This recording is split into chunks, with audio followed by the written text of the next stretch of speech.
And I should say, I'm by no means a crypto expert. I'm not going to give you a lecture on blockchain or meme coins or any of that.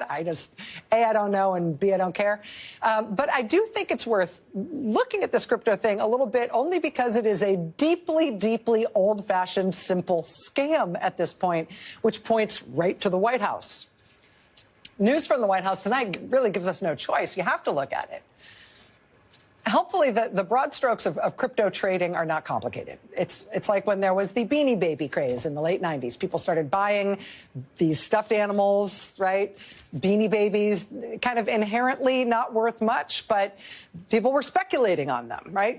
It was a Beanie Baby trading bubble. Other than maybe some emotional value if you had one as a child, Beanie Babies didn't have much inherent value, but it was worth buying up a bunch of them because there was speculation on the premise that as collectibles, maybe one day your Beanie Babies collection could be worth a lot of money. Cryptocurrencies operate on the same idea. They have no inherent value at all. The only value they have is if you have some reason to believe that somebody else might want to buy them from you in the future.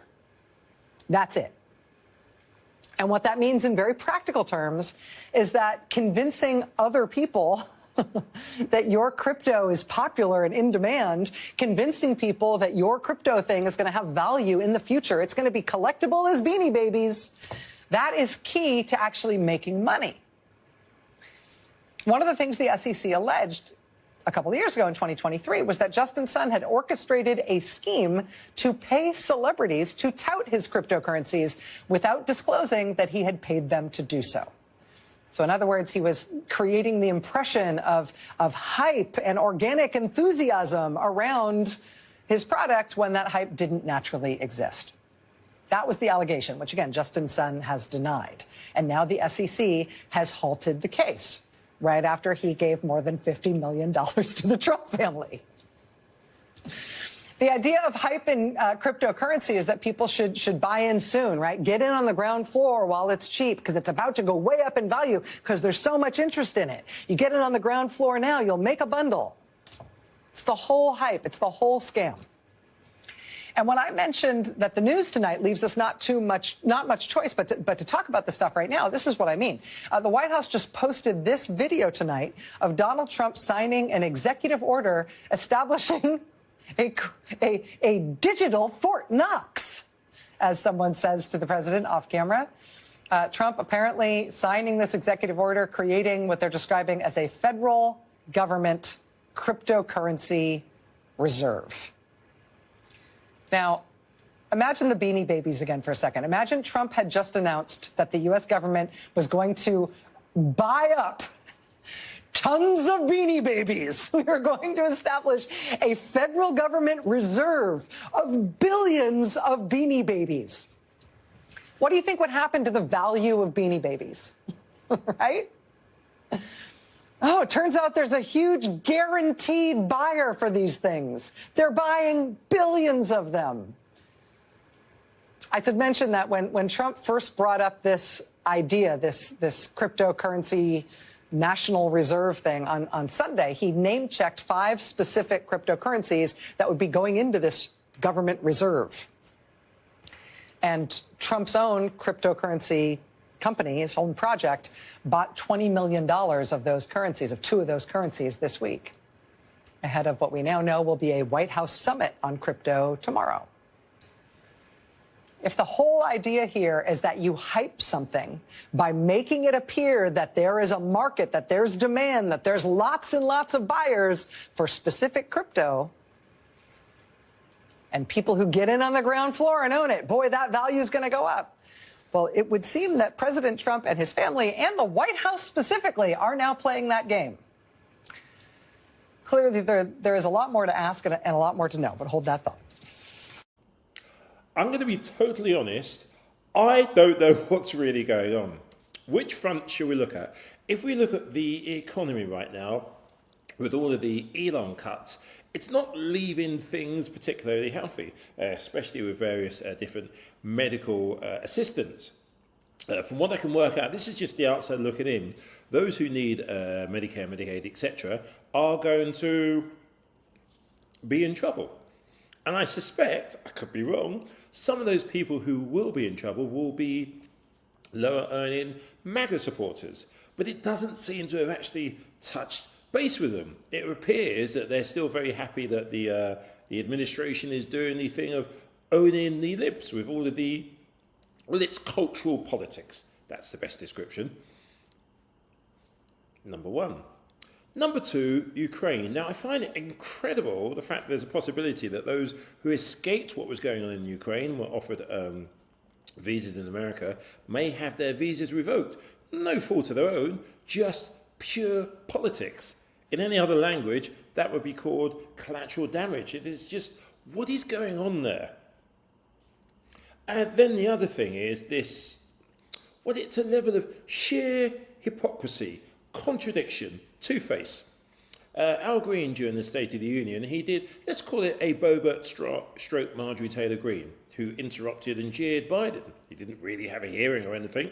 It's called, I suppose, freedom of speech. Weirdly enough, Marjorie Taylor Greene's boyfriend actually came out what day was it? Thursday, and said he didn't agree with Al Green being booted out for expressing his opinions.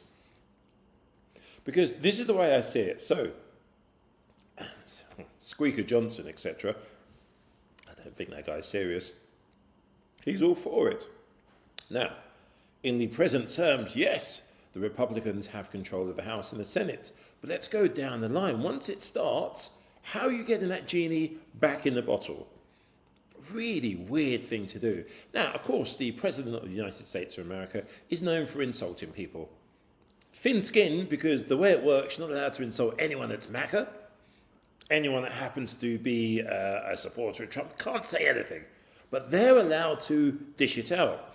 Now, Nicole Wallace and Rachel Maddow, he needs his enemies. That's the thing. All the sycophants doesn't really care about. Trump needs enemies. He needs to have somebody to focus his anger or frustration on. Today it's Nicole Wallace and Rachel Maddow who made a comment. Well, they made comments after the State of the Union. I mean, everyone's got their opinions on that. But it's now being blown out of proportion, where he's basically saying MSNBC, they're not going to do it, should fire Rachel Maddow and Nicole Wallace because they made a comment that he didn't agree with. Many people may not agree with comments that Judge Jeanine Weinbox makes on Fox, but I don't think we've ever asked for her to be fired. But of course it doesn't really matter, because this is where we find ourselves in 2025. And the last thing I would say is, I have no idea what day it is of this administration. I know we're in double figures, and I know we're past day one. Am I wrong? I could be just wittering on here. I could have sworn he said on day one, so many different things were going to happen. Did he mean day one plus 100, day one plus 35? What is actually going on here? The only thing I will say that he got wrong, and I think I will improvise here, on day one, fake news, worst impression ever, on day one, Elon Musk will assume position of running the country of America. Vice President and in charge of whatever he likes to do. I would say this, though. Who actually is investigating Elon Musk? Because are we saying, because he has so much money in the world, it's the only person in the world who has never done anything worth any government anywhere having a look into? Just asking a question. Love to know your thoughts. Comment section now. Director Gabbard, do you see this as actually a threat to the United States, that Europe would not share intel with us? And what is your reaction to that report? I'm laughing, Laura, because we've heard this story before, and generally it's coming from those who are either former leaders within our own intelligence community who are trying to politicize their titles and their positions to try to undermine President Trump's peace mission and agenda. And perhaps this is now coming from people within Europe, again, who would like to see endless war continue. The answer to your question is no. I can tell you just today alone, I met with 2 different senior intelligence leaders from Europe who came here to visit, to introduce themselves and to say, hey, we really look forward to continuing to work with you. I've met with other European leaders earlier this week who've come to Washington, D.C. for the same reason. really strengthening, continuing to strengthen that relationship and letting us know how much they rely on us for our support and the intelligence that we share. President Trump is the peace president, and he is putting the interests of the American people and our taxpayers first and foremost. This is something that he campaigned on, that he promised the American people that he would deliver. And so when you look at the decisions that he's made over the last 45 days that he's been in office, he has been very consistent and very focused on keeping those promises and delivering very real and historically quick results. Well, for the record, the worst inflation in this country was in 1980. For the record, the economy that he was left by President Biden was not a catastrophe. It was literally the best economy in the world and was described by The Economist magazine as the envy of the world. That was the economy that was left to Donald Trump by Joe Biden. For the record, Social Security is not paying benefits in large numbers to 300-year-old people or 250-year-old people or 200-year-old people or 150-year-old people. In fact, the idea of Social Security as a bastion of massive fraud and overpayment is completely false. For the record, U.S. auto company CEOs are not psyched and delighted and so excited about President Trump's economic policies, including his tariffs. Take, for example, the CEO of Ford, Jim Farley, who said that Trump's tariff policies would, quote, blow a hole in the U.S. auto industry that, quote, we've never seen. The president flat out lied about U.S. versus European spending to support what used to be about $125 billion to Ukraine's defense. Europe has committed about $259 billion. The president radically misstating the character and quantity of our relative support for what used to be our ally, now appears to be only Europe's ally and no longer ours. For the record, Joe Biden did not close over 100 power plants. There were more utility-sized power plants up and running in the United States when Joe Biden left office than when he achieved office. For the record, there is no EV mandate. For the record, oil and gas production in the United States hit all-time records under President Joe Biden. For the record, even DOJ has never claimed that they have saved hundreds of billions of dollars in savings. The largest items they have claimed to achieve as savings in the U.S. budget have been debunked and they've been taken down, but even they don't falsely claim hundreds of billions of dollars worth of saving. For the record, and this is disgusting, the president made a spectacle out of praising a young man who thus far survived pediatric cancer, as if the president had something to do with that. This was in the midst of him praising DOJ. The DOJ cuts, among other things, have cut off funding for ongoing research into pediatric cancer. Shopping mall here, and I'm intrigued about something. Day one, that was the line. On day one, the economy was just going to be so robust it's untrue. We're on quite a few days, by the way. Where are the green shoots? Look there, whole load of empty chairs. That kind of represents the economy at the moment. It is crashing. What is going on? Is it affecting you? Who actually really did think that on day one there was going to be a recovery, that something was miraculously going to change? Because as far as I can see, nothing changed at all. Like absolutely nothing. So, comment section is all yours. How do you actually feel right now? Have you spotted any of this recovery? An interesting thing is, whenever anybody from Team Trump is now appearing on cable news, they're melting down. Money, money, money, no money. Some new data out just announcing layoffs released. Our senior economics reporter, Steve Leisman, joins us now with more on how much DOJ could be in tomorrow's jobs report. What do you think, Steve?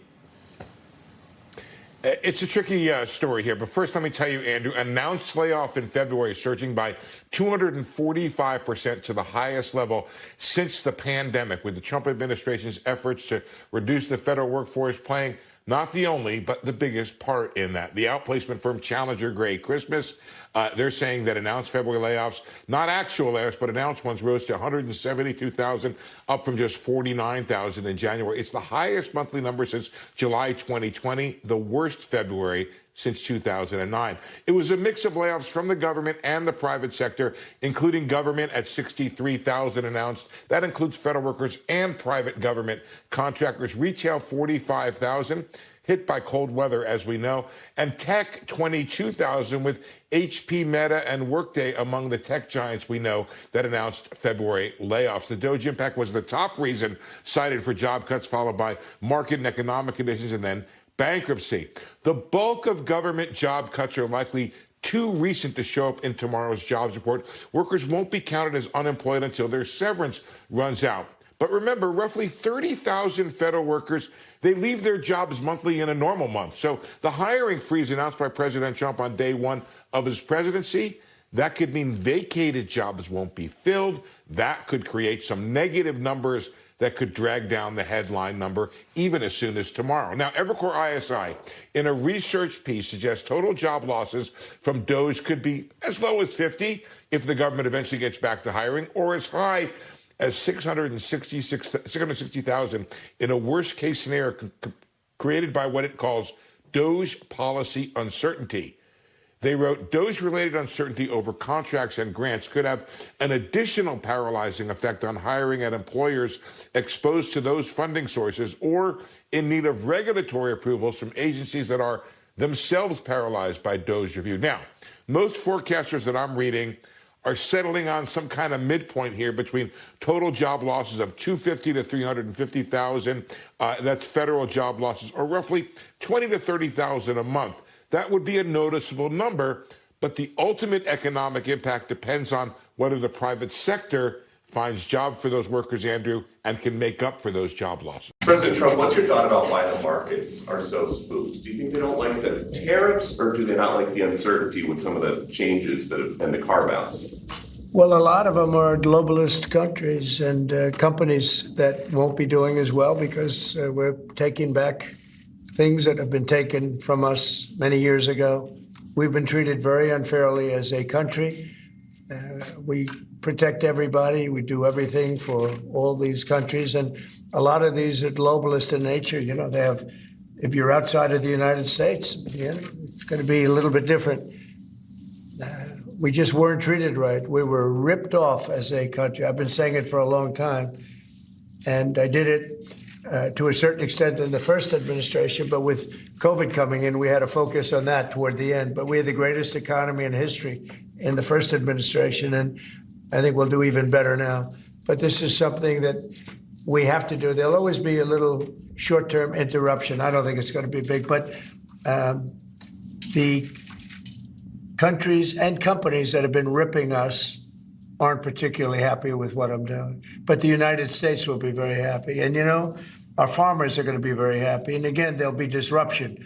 But in the end, I said it before with China, we signed an unbelievable deal with China, $50 billion in purchases, and we're doing great. Biden, however, when he came in, they never enforced that deal.